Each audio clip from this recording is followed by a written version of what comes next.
హీరోలు ఆడిచ్చేవాళ్ళు రిలీజ్ అవ్వగానే వారం రోజులకు 10 రోజులకి సినిమాలు వేసిపోగానే 50వ రోజుకి మళ్ళీ ఆ సినిమా ఎక్కడో అక్కడ సినిమాల్లో పెట్టేవాళ్ళు, ఒకరోజు ఆడిచ్చేవాళ్ళు. మళ్ళీ 100వ రోజుకి అన్ని సినిమాల్లో పెట్టి 100 రోజులు పూర్తి చేసిందని చెప్పేవాళ్ళు. వెంటనే 100వ రోజు ఫంక్షన్ చేసేవాళ్ళు.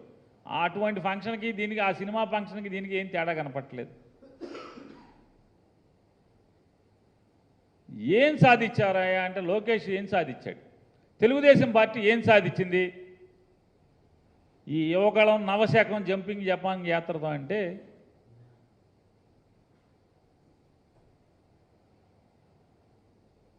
సున్నా సాధించింది. ఒక అట్టర్ ఫ్లాప్ చంద్రబాబు నాయుడు పాపపు సొమ్ముతో ఒక అట్టర్ ఫ్లాప్ సినిమా తీయటం జరిగింది. చాలామంది సినిమా పెద్ద హీరోలు, పెద్ద నటులు, పెద్ద ప్రొడ్యూసర్లు పిల్లలు కూడా ఇట్లాగే సినిమా తీసి మామూలుగా ఇంట్లో డబ్బులన్నీ అవజేస్తుంటారు. అట్లాగే చంద్రబాబు నాయుడు దగ్గర ఉన్నటువంటి పాపపు సొమ్ము అవజేసి ఈ అట్టర్ ఫ్లాప్ సినిమా ఒకటి లోకేష్ గారు తీసి దానికి మళ్ళీ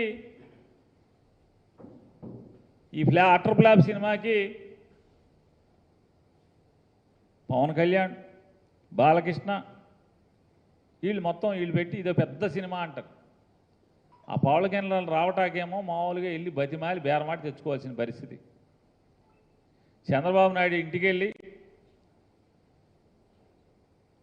బేరమాడి తెచ్చుకోవాల్సినటువంటి పరిస్థితి. ఈ పరిస్థితులు ఉంటే వాళ్ళు చెప్తారు,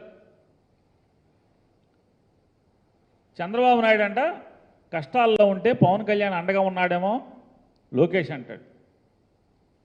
పవన్ కళ్యాణ్ అంటాడు టీడీపీ బలహీనపడింది, టీడీపీ కష్టాల్లో ఉంది, అందుకోసం మనం అండగా ఉండాలని చెప్పాము పవన్ కళ్యాణ్ చెప్తాడు.